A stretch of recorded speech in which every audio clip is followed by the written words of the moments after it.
Hey folks, Michael the Hammer Mulligan here to talk to you about energy. I figured I was bored, I'd find something to piss some people off, so I figured this is the way to go. Now, just to give you a little background on me to show you that I kind of qualify for this and I'm not just, making stuff up. I'm an Energy Star builder.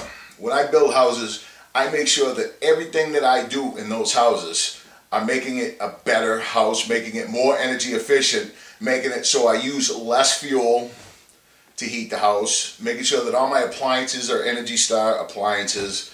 In this house that I live in, even every light bulb in the house is one of those Energy Star light bulbs, Energy Saver light bulbs. I do as much as I possibly can. I try to make, one reason is to make my house better product for the people that I'm selling it to. The other one is just to save on energy. It's kind of important to me, the gas prices go through the roof, they go up and down. We're kind of controlled, in other countries by their fuel, It's like we have to get fuel from other countries, Our guys are over there fighting for other reasons other than the fuel. Call it what you want. I don't think it's because of any other reason other than the fuel that we're over there. I get irritated when I see lots of options out there on the table that people can do. I see solar. I see wind power. In this town, wind power. I've been involved in putting up Met Towers. I've been involved with people that do wind power.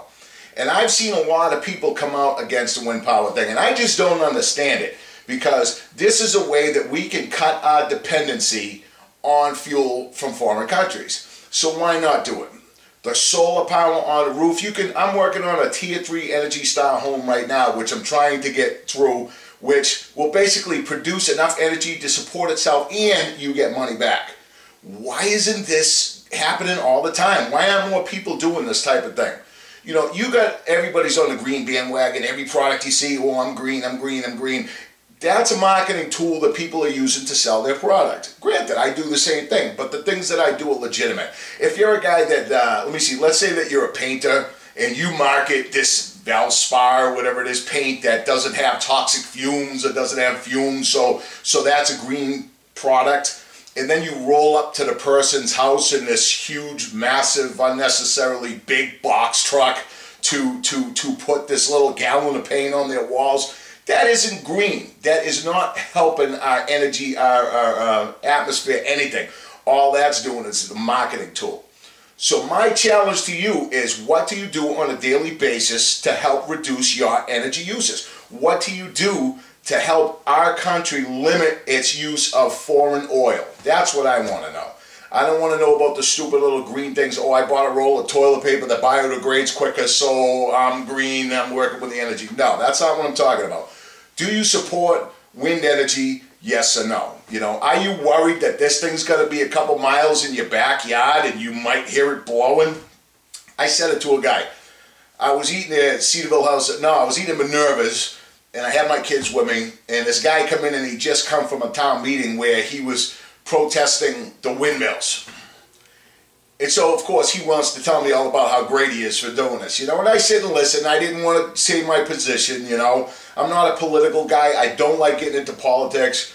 But this I listen to, When the guy says, yeah, and I'm really worried about the noise in the background and what it's going to do to me. And, it might give me vertigo or whatever, And I says, yeah, I know what you mean. I don't like noise at night either. I sleep with a big fan beside my bed. Even in the winter, I point it away from the wall. And I'm describing it to the guy.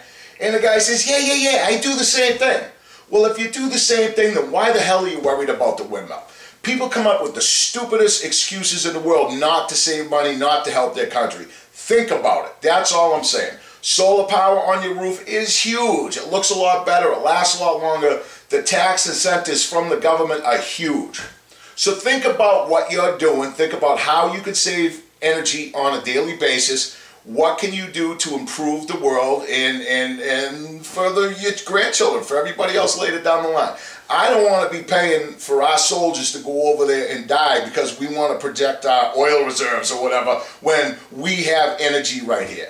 The Cape Wind Farm, there's other ones. If you go out in Texas and everything, you see these fields and fields and fields of wind farm, fields and fields and fields of solar. These are legitimate energy sources that are free. I mean, once we get the machinery up to run it, it's going to save a ton of money. We don't have to go anywhere else for it. So if you're out there protesting wind farms or the wind turbine in your backyard, whatever, dude. All right, think about it. See what you can do to help your people instead of worrying about how you're going to sleep at night, because you're not helping the rest of us, all right? So there you go. Hope it didn't piss anybody off. Michael, the Hammer Mulligan, thanks for coming to another Fireside Chat.